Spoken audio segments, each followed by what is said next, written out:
આધુનિક robotic technology દ્વારા જટિલ યુરોલોજિકલ સર્જરીમાં મહત્વપૂર્ણ સિદ્ધિ બીટી સવાણી કિડની હોસ્પિટલ ખાતે 50મી વધુ કરવામાં આવેલ સફળ રોબોટિક સર્જરી।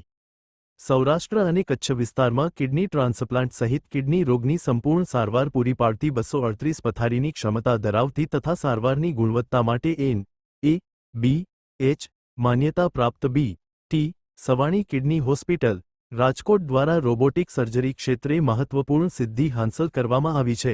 હોસ્પિટલમાં ટૂંકા ગાળામાં 50મી વધુ અદ્યતન રોબોટિક સર્જરી સફળતાપૂર્વક કરવામાં આવી છે। અહેવાલ Jatin Parmar. Saurashtra kidney research institute નામનું આપણે એક ટ્રસ્ટ બનાવેલું, એની અંતર્ગત આ બીટી સવાણી હોસ્પિટલ કાર્યરત છે અને અમારી હંમેશા કોશિશ હોય છે કે દરેક દર્દીને એને પોસાઈ શકે એવા દરે અથવા તો ફ્રી આધુનિકતમ સારવાર આપવી। આપણે અત્યાર સુધીમાં આપણી પાસે બધી જ જે ફેસિલિટી હતી એમાં આ રોબોટિક સર્જરીનું એક આપણે નવું અમારા આ મુગટમાં એક પીછું ઉમેર કર્યું છે અને મને જણાવતા આનંદ થાય છે કે આ રોબોટ સંપૂર્ણપણે ભારતમાં બનેલો રોબોટ છે। અત્યાર સુધી જે રોબોટ્સ આવતા હતા, જે સર્જરી માટેના રોબોટ્સ હતા, એ બધા ઇમ્પોર્ટેડ રોબોટ હતા, ખૂબ એક્સપેન્સિવ હતા, એના પાર્ટ ખૂબ એક્સપેન્સિવ હતા, એટલે સામાન્ય લોકોને પોસાઈ શકે એવો દર્દ એમાં આપી શકાય એવું હતું। અને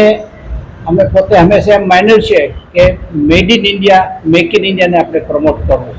એટલે આ ઇન્ડિયાનું પણ 3rd જનરેશન રોબોટિક સર્જરીનું મશીન છે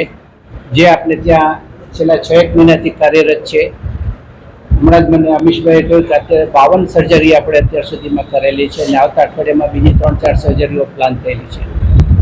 રોબોટિક સર્જરી વિશે આપને કંઈ પણ જો પ્રશ્ન હોય તો આપણે પૂછી શકો છો, પણ એક વસ્તુ જરા એક આપને રોબોટિક સર્જરી શું છે એ વિશે ખ્યાલ આપી દો। આ મારો હાથ છે, એના ઉપર 5 આંગળીઓ છે, પણ તમે એક ઇમેજિન કરો કે મારો હાથ પેન્સિલ જેવો છે અને એના ઉપર 2 આંગળી છે અને લગભગ 2.5 ફૂટ લાંબો છે। જો આવો મારી પાસે હાથ હોય તો પેટની અંદર હું નાખી અને એનાથી હું ઓપરેશન કરી શકું, પણ તો પણ મારી હાથની આંગળીની મૂવમેન્ટ છે એ લિમિટેડ રહેવાની, આમ થશે ને આમ થશે। ત્યારે રોબોટની જે આંગળીઓ હોય છે એને 2 આંગળી હોય છે, પણ એ 4 દિશામાં ફરી શકે છે, 360 ડિગ્રી આમ થઈ શકે, આમ થઈ શકે, અને પ્લસ એની અંદર 3D કેમેરાઝ હોય છે કે જે શરીરની અંદર જોઈ અને તમારી દરેક ઝીણામાં ઝીણી નસો તમને બતાડે, જેથી કરીને આ જે મિનિમલ ઇન્વેઝિવ સર્જરી કહે છે, કીહોલ સર્જરી, કે પેટની અંદર નાનું પંચર પાડી અને અંદરથી ઓપરેશન કરીને જે કંઈ સર્જરી કરવાની હોય આપણે